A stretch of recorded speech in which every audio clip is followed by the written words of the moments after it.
کامیاب ہیں جو اپنی سطر کی، اپنی شرمگاہ کی حفاظت کرتے ہیں، بہت باریک کپڑے نہیں پہنتے جس سے ان کا سطر نمایاں ہو، اور اپنی شرمگاہ کی حفاظت کرنے کا مطلب وہ اپنی بیوی اور لونڈی کے علاوہ کہیں اور منہ نہیں مارتے ہیں، الا علی ازواجہم او ما ملکت ایمانہم فانہم غیر ملومین، جو اپنی شرمگاہوں کی حفاظت کرتے ہیں سوائے اپنی بیوی اور اپنی لونڈی کے، اس لیے کہ اپنی بیوی اور لونڈی کے پاس جانے میں کوئی ملامت نہیں ہے، کوئی گناہ نہیں ہے۔ فمن ابتغى وراء ذلك، بیوی کو چھوڑ کر جو کہیں اور اپنی شرمگاہ کا استعمال کرتا ہے اور اس سے حفاظت نہیں کرتا ہے، اولئک هم العادون، یہی لوگ حد سے گزرنے والے ہیں، یہی لوگ سرکش کرنے والے ہیں، یہی لوگ حد سے تجاوز کرنے والے ہیں۔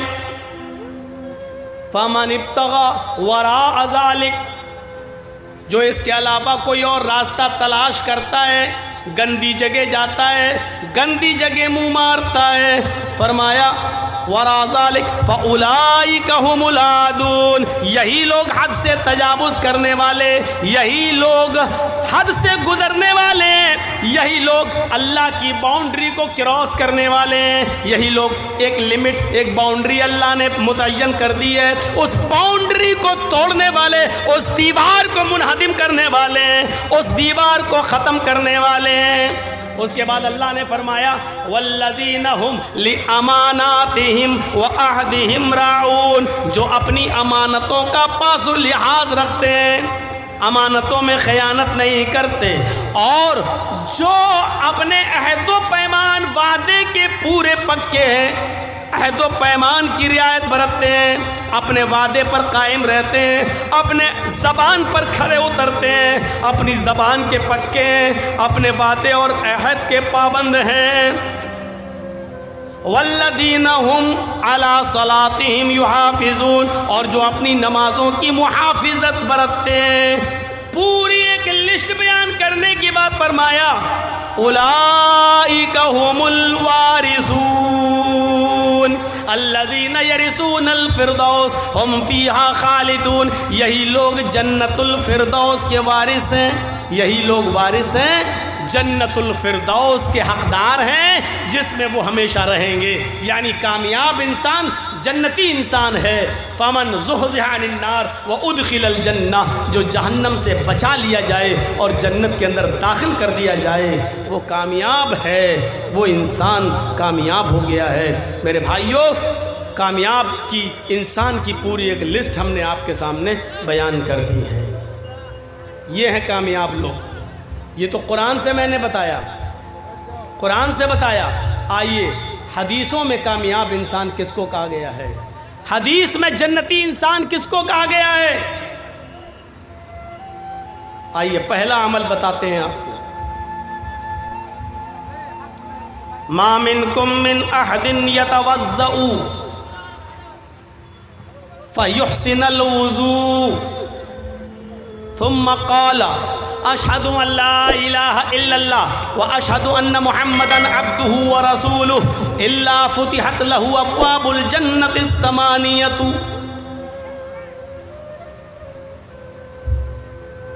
تم لوگوں میں سے جس نے وضو بنایا اور اچھا وضو بنایا، آج ایک مسئلہ ذہن میں رکھ لیجئے گا،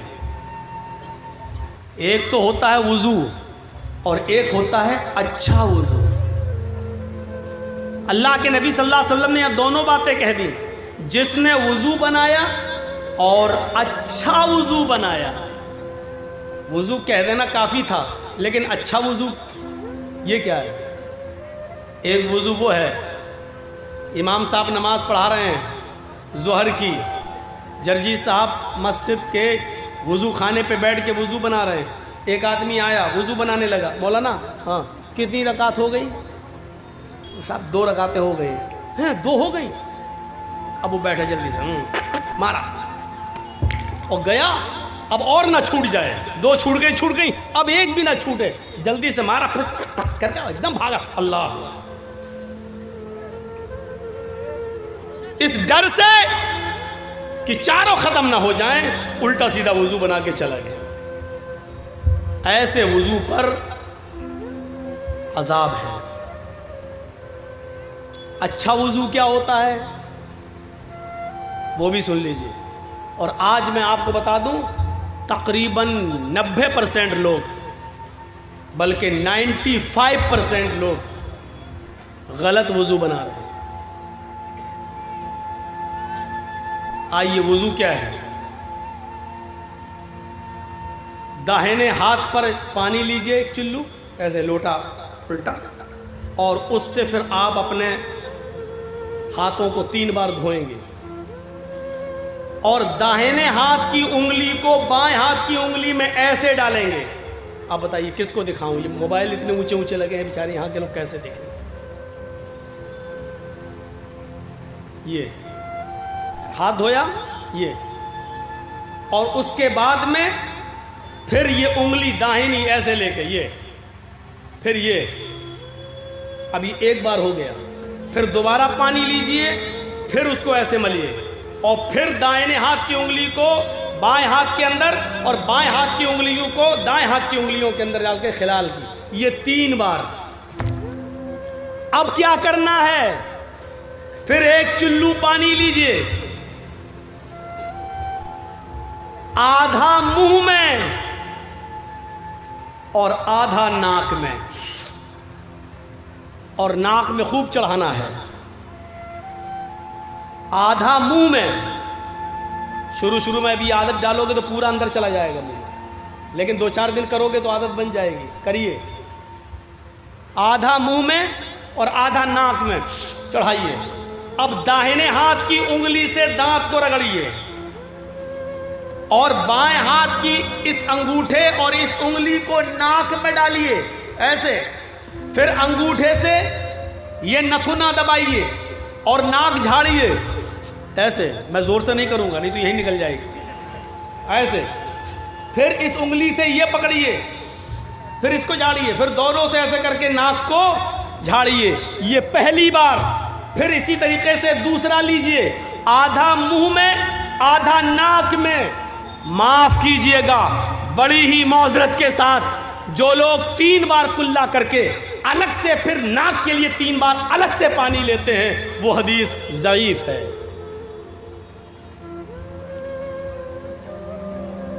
ایک ہی چلو پانی میں آدھا منہ میں لینا ہے اور آدھا ناک میں لینا ہے، اور ناک میں خوب تیز چڑھانا ہے، لیکن روزے کی حالت میں تیز نہیں چڑھانا ہے۔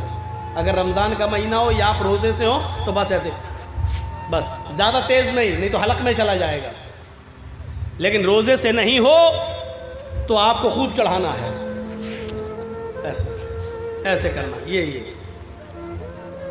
اچھی طریقے سے وضو میں یہ شامل ہے۔ میں یہ نہیں کہہ رہا ہوں کہ جو لوگ 3 بار کلا کرتے ہیں پھر 3 بار ناک میں پانی الگ سے ڈالتے ہیں ان کا وضو نہیں ہوگا، میں یہ نہیں کہہ رہا ہوں، لیکن میں یہ کہہ رہا ہوں کہ وہ حدیث ضعیف ہے۔ 3 بار کلا کرو پھر 3 بار پانی ناک میں الگ سے لو، وہ حدیث ضعیف ہے جس میں آیا ہے۔ لیکن جن حدیثوں میں آیا ہے اللہ کے رسول نے فرمایا کیا؟ وَاسْتَنْشَقَ وَاسْتَنْسَرَ، وہ ایک ہی جملہ ہے، آپ نے 3 بار کلا کی اور ناک میں پانی ڈالا، یہ نہیں کہا کلا کی پھر الگ سے پانی لیا، یہ نہیں۔ بخاری اور مسلم کی حدیثوں میں ہے آپ نے 3 بار کلا کیا اور ناک میں پانی لیا، یعنی ایک ہی چلو میں 3 بار کلا بھی ہوئی اور آدھے چلو کو ناک میں لے گئے۔ یہ حدیث صحیح ہے جو بخاری اور مسلم کی ہے۔ تو جس نے وضو بنایا اور اچھی طریقے سے وضو بنایا، اب سر کا مسح کیسے ہوگا؟ دونوں ہاتھوں کو تر کیجیے اور سر کو ایسے یہاں سے پیشانی کے یہاں سے اپنے دونوں ہاتھوں کو لے جائیے۔ اب جو سلمان خان کی طرح ہیرو بنے ہوں وہ غور سے سنیں، وہ ایسے کر لیتے ہیں تاکہ وہ مانگ خراب نہ ہو جائے۔ تو اپنے مانگ کے چکر میں اپنا وضو خراب کر رہا ہے۔ پورا سر کا مسح کرنا ہے اور دبا کے ایسے یہ، اور جہاں تکیہ لگاتے ہیں یہاں تک ہاتھ کو لے جانا ہے، یا یہ یہاں تک، اور پھر یہاں سے اسی ہاتھ کو واپس لانا ہے، یہ بس۔ اور پھر اسی انگلی کو یہ اور یہ دونوں ہاتھ کی، الگ سے پانی لینے کی ضرورت نہیں ہے، انہی دونوں انگلیوں کو اپنے کانوں میں ڈالیں اور اسی طریقے سے کان کے اندر اس کو گھمائیں۔ کان کے اندر راستہ خود بنا ہوا ہے، جب آپ انگلی سے ایسے ایسے کرو گے تو آپ کو آپ کی انگلیاں کان کا راستہ اپنے آپ تلاش کر لیں گی، اور اس طریقے سے یہاں آئیے اور ان دونوں انگوٹھے اس کو لا کر آپ کو یہ کرنا ہے، یہ ہے کان کا سر کا مسح۔ سر کے مسح کے لیے الگ سے پانی لینے کی جو روایت ہے وہ ضعیف ہے، ایک ہی ہاتھ کے پانی سے سر کا بھی مسح کرنا ہے اور کان میں انگلی بھی ڈالنا ہے، چاہے سر کا مسح کرنے کے بعد انگلی میں پانی رہے یا نہ رہے، لیکن انہی انگلیوں کو کانوں میں ڈال کر آپ کو کان کا مسح کرنا ہے اور دونوں انگوٹھے سے کان کے اوپر حصے پر آپ کو گھمانا ہے۔ یہ اچھے وضو میں شامل ہے۔ ما منکم من احد یتوضؤ، ہو گئی آپ کی تقریر کامیاب۔ اس کے بعد میں ایک بھی لفظ نہ بولوں، پھر بھی جلسہ کامیاب، اگر آپ نے اس پر عمل کر لیا تو۔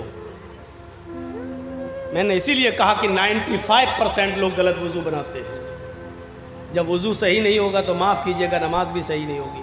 اور کل سے اب ہم دیکھیں گے کہ کتنے لوگ اب ایسا ابھی یہاں سے جانے کے بعد تو بھول جائیں گے، یاد ہی نہیں رہے گا۔ ہم جلسہ سننے آتے ہیں کچھ سیکھنے کے لیے، اور وہ سیکھنا ہی نہیں چاہتے۔ پوری تقریر میں کچھ مت سیکھیے، بس آپ اپنا پہلا وضو صحیح بنا لیجئے۔ بس کل سے جب آپ وضو بنائیں تو صحیح سے وضو بنائیں۔ تو ما منکم من احد یتوضؤ فیحسن الوضوء، تم لوگوں میں سے جس نے وضو بنایا اور اچھا وضو بنایا، اور وضو بنانے کے بعد جس نے یہ دعا پڑھ لی، ثم قال، جس نے یہ دعا پڑھ لی، کون سی دعا؟ اشہد ان لا الہ الا اللہ واشہد ان محمدا عبدہ ورسولہ۔ بس وضو کے بعد کی اتنی ہی دعا ہے، مسلم شریف کی حدیث کے اندر اتنی ہی دعا ہے، اور لمبی دعا بھی ہے، میں منع نہیں کر رہا ہوں، اس کے بعد بھی الفاظ ہیں اللہم اجعلنی من التوابین واجعلنی من المتطہرین، میں منع نہیں کر رہا ہوں۔ حسن روایت کے ساتھ امام ترمذی نے اس کو سنن ترمذی کے اندر بیان کیا ہے، اپنی ترمذی کے اندر نقل کیا ہے، وہ حدیث صحیح ہے، میں منع نہیں کر رہا ہوں، پڑھنا جائز ہے، ناجائز نہیں کہہ رہا ہوں میں، لیکن اگر کوئی اتنی لمبی دعا نہیں پڑھتا ہے، صرف اتنی پڑھ لے کافی ہے، کافی ہے۔ یاد ہونے کے باوجود بھی اگر نہیں پڑھتا اللہم اجعلنی من التوابین واجعلنی من المتطہرین تو کوئی فرق نہیں پڑتا، صرف اتنی دعا پڑھ لے تو کافی ہے۔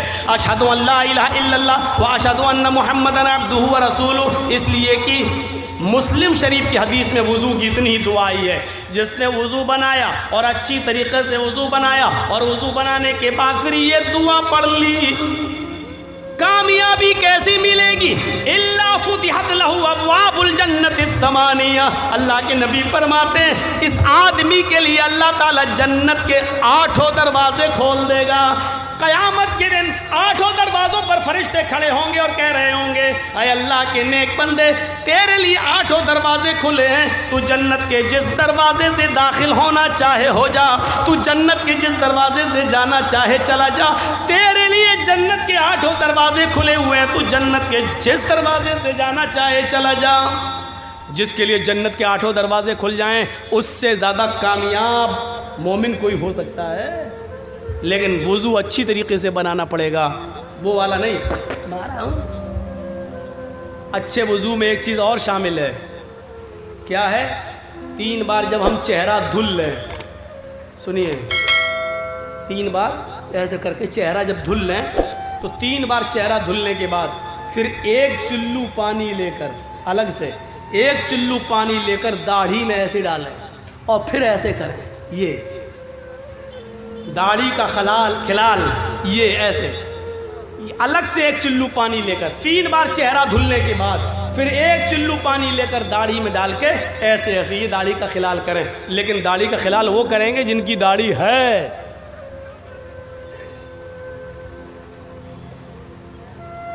اور جو بیچ والے بنے بیٹھے ہیں ان سے تو کچھ کہہ ہی نہیں سکتے ہیں، وہ تو بیچارے 1 چلو لیں گے، کیا کس کا خلال کریں گے؟ وہ تو پتہ نہیں بیچارے جب رات میں سوتے ہوں گے، بیوی ادھر سو رہی ہے، مرد ادھر سو رہا، بچہ بیچارہ ادھر ہے، اب رات میں اگر بچے کو ماں کے دودھ پینے کی ضرورت پڑ جائے تو بیچارہ ہاتھ مار کے دیکھ رہا تو دونوں کے گال چکنے ہیں، کہیں ایسا نہ ہو کہ وہ باپ ہی کو امبا سمجھ بیٹھے۔ تو خیر اب داڑھی کے اوپر ایک مستقل ایک موضوع ہے، وہ کبھی بعد میں بتاؤں گا، وہ مستقل ایک موضوع ہے، داڑھی پہ جاؤں گا تو رات گزرے گی اور پھر جو ہم بولنا چاہتے ہیں وہ بول نہیں پائیں گے۔ تو ہمیں اور آپ کو یہ بھی سوچنا چاہیے، آج کل ہم دیکھ رہے ہیں سوشل میڈیا پر بھی دیکھ رہے ہیں اور پورا انڈیا گھوم کے ہم دیکھ رہے ہیں، آج کل داڑھی بھی ایک فیشن نکلی ہوئی ہے، مسلمانوں سے زیادہ غیر مسلم لوگ آج کل داڑھی رکھا رہے ہیں۔ فیشن ہی صحیح، لیکن مسلمانوں سے زیادہ آج غیر مسلم لوگ داڑھی رکھا رہے ہیں۔ میں اٹاوا سے اپنا شہر کو تھوڑا سا کچھ دنوں کے لیے چھوڑ کے میں لکھنؤ آ گیا ہوں، اس وقت لکھنؤ میں رہ رہا ہوں، اپنے بچوں کے ایڈمیشن میں نے لکھنؤ میں کرا دی ہے، اس لیے مجھے رہنا پڑ رہا ہے، وہاں میں نے ایک فلیٹ لے لیا ہے، وہاں رہ رہا ہوں۔ لکھنؤ کے اندر میں دیکھ رہا ہوں غیر مسلموں کا حال، مسلمانوں سے زیادہ غیر مسلم لوگ داڑھی رکھارے کے عادی بن چکے ہیں۔ کبھی کبھی تو تعجب ہوتا ہے، لگتا ہے کہ جیسے یہ مسلمان لوگ جا رہے ہیں۔ کبھی کبھی ایسا ہوتا ہے میں گزر رہا ہوں سلام کر لیتا ہوں، اب وہ کہتا نمستے، تب سمجھ میں آتا ہے کہ یار یہ تو غیر مسلم ہے۔ بھائی میں داڑھی دیکھ کر سلام کر رہا ہوں، ایسی داڑھی نہیں ہے، اچھی خاصی بڑی، اور بڑی داڑھی تو آج کل اب ماشاء اللہ تو نہیں کہوں گا،